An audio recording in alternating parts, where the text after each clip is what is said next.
So it's all interconnected. और अभी अभी मैंने ये टी शर्ट पहना है और उसके बाद से फिर अभी जिम जा रहे हैं, तो सोचा कि एक छोटा सा वीडियो बना दें और उसमें बात करें कि 2 दिन से हम जिम नहीं जा रहे थे, ठीक है।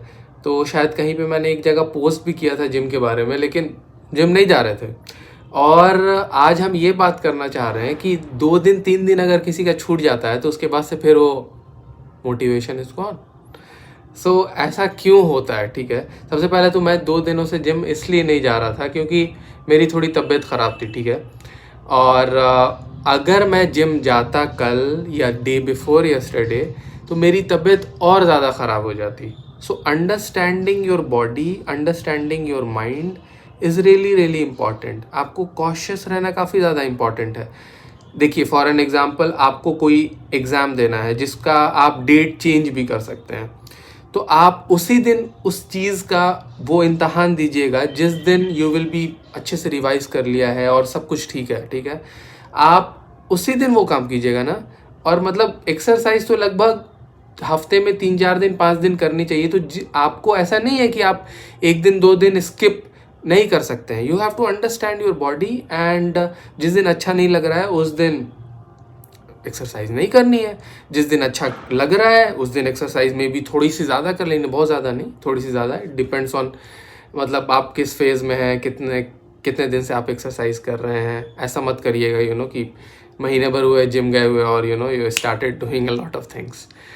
तो मैं ये आपको समझा रहा था कि मेरी तबीयत और ख़राब हो जाती। तो यहाँ पर आपको समझना होगा कि आपका लेवल क्या है, आपका माइंडसेट किस तरीके का होना चाहिए उस समय। और आपको ये इम्पॉर्टेंट बात है, आपको गिल्टी महसूस नहीं करना है। लोग हमसे इतनी बार ये बात करते हैं कि गिल्टी लगने लगता है 2 दिन 3 दिन 4 दिन छोड़ने के बाद। क्यों क्यों गिल्टी महसूस होता है आपको?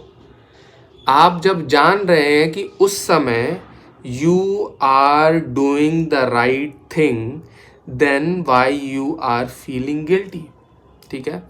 जिस समय आपका बहुत ज़्यादा सर दर्द कर रहा है, भले कल एग्ज़ाम है अगर, लेकिन आप पागल हो जाइएगा। इट्स नॉट लाइक, कभी कभी ऐसा होता है कि you are trying your best. कभी कभी ऐसा होता है, कभी कभी आप अपने आप को ज़्यादा जानते हैं, तो उस दिन आप पढ़ाई या उस दिन आप किसी चीज़ में आर्ग्यूमेंट या उस दिन आप एक्सरसाइज नहीं कर सकते हैं।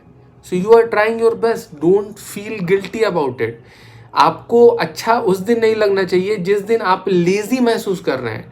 Don't be lazy guys, don't be lazy. सुबह सुबह नमाज पढ़ने जाना है, जब तबीयत ख़राब है तो घर पे भी नमाज पढ़ लीजिए। अगर जब आपकी तबीयत ठीक है then you are not going, that's a wrong thing. That उस दिन आप पर सवाल होगा जिस दिन आपकी तबीयत ख़राब है और आप घर पे नमाज पढ़ रहे हैं या आपकी कज़ा भी हो गई नमाज। आई डोंट थिंक सो उस दिन सवाल होगा। सवाल उस दिन होगा जिस दिन आपकी सब कुछ आपका ठीक है, आपके पास सब कुछ है, एसी में सोए हुए थे चादर ओढ़ करके, रात में बिरयानी खाई थी, लेकिन तब भी आपने नहीं उठे, तब भी आपने नमाज पढ़ने नहीं गए, जब अल्लाह ताला की सब नेमतें आपके पास थी, ठीक है। और एक और बात मैं इसमें बोलना चाहूँगा कि लोग जब एक्सरसाइज स्टार्ट करते हैं, वर्कआउट स्टार्ट करते हैं ना, तो उसी समय स्टार्ट करना चाहिए, या कभी कभी ब्रेक जो 2-3 दिन का लेते हैं उसके बाद से उस टाइम को इस तरीके से इस्तेमाल करना चाहिए कि वो रिकवर भी अच्छे से कर रहे हैं। Do a little bit of stretching, do work on your mindset to be enthusiastic. तो अभी आपको पता है मैं कितना ज़्यादा इंथुजियास्टिक हूँ, मतलब कि और मैं इतना ज़्यादा इंथुजियास्टिक हूँ कि first exercise today will be dead lift. And आपको पता है कि कितना ज़्यादा मेंटली आदमी को प्रिपेयर होना पड़ता है डेड लिफ्ट के सेशन के लिए। I am going to deadlift, पक्की बात है। तो I am really excited, you can see the excitement. मैं डेड लिफ्ट ही करूँगा आज, मतलब जिस दिन बहुत ज़्यादा इंथुजियास्टिक अच्छा लगता है ना, एनर्जेटिक लगता है, आई डू डेड लिफ्ट। थोड़ा सा कम अच्छा लगता है because I enjoy more doing squats, because I am better in squats I think, so I do squats. लेकिन आपको इस चीज़ को समझना होगा कि इंथुजियाज़म भी आपको लाना होगा। और अगर आप अपने हेल्थ का ध्यान नहीं रख रहे हैं, देखिए ये एकदम इंटरकनेक्टेड और ये सब सेम है। अगर आप अपने ध्यान नहीं रख रहे हैं अपने हेल्थ का, सो दैट शोज़ कि हाउ मच आप अपने आप को रिस्पेक्ट करते हैं, ठीक है। और ये रिस्पेक्ट क्यों चली गई, आप अपने से अपनी रिस्पेक्ट क्यों खो रहे हैं, that is I think just because of past में कुछ ऐसा हुआ होगा जो आप चाहते थे वो नहीं मिला, या आपने बहुत कोशिश की वो नहीं मिला। तो इसका ये मतलब थोड़ी ना कि आप कोशिश करना छोड़ दीजिएगा, इसका ये मतलब नहीं है। और आप भी ये जानते हैं कि बहुत सारी चीज़ें आपको जो अच्छी लगती हैं, you will do it, you will do it. और नेसेसिटी जब आ जाती है, so you will do it. आप अपने पेट के लिए क्या क्या कर रहे हैं? आप अपने पेट के लिए 8 घंटे की जॉब कर रहे हैं, लेकिन वो 8 घंटे की नहीं है, आपको पे मिल रहा है 8 घंटे का। आप 16 घंटे जॉब कर रहे हैं, क्यों? पेट के लिए। क्यों? क्योंकि that is necessity. So what is necessary for you right now, आपका वक्त कहीं चला जाए, आपकी उम्र 70, 80, 90 साल हो जाए, उससे पहले start doing taking care of yourself. कुछ स्टार्ट कीजिए ना। मतलब आपकी अगर उम्र 25-30 साल है, and if you are walking and thinking about कि यू आर बीइंग एक्टिव,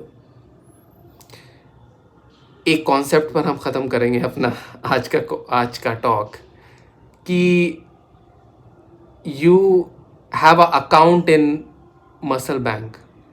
एक बैंक है जिसका नाम है मसल बैंक, जिसमें आपके पास अकाउंट है, और वो अकाउंट खुला रहेगा लगभग 40 ईयर्स तक। इफ़ यू आर 30, 10 साल तक आपके पास अच्छे से बहुत अच्छा इंटरेस्ट मिलेगा, यू नो। मतलब रिबा तो हराम है, लेकिन तब भी बहुत अच्छा इंटरेस्ट मिलेगा। तो आपका अकाउंट उसमें 10 ही साल अभी रहेगा, तो जितना आपको लेना है, जमा करना है, आप कर सकते हैं। उसके बाद से बड़ी मुश्किल होगी आपको जमा करने के लिए।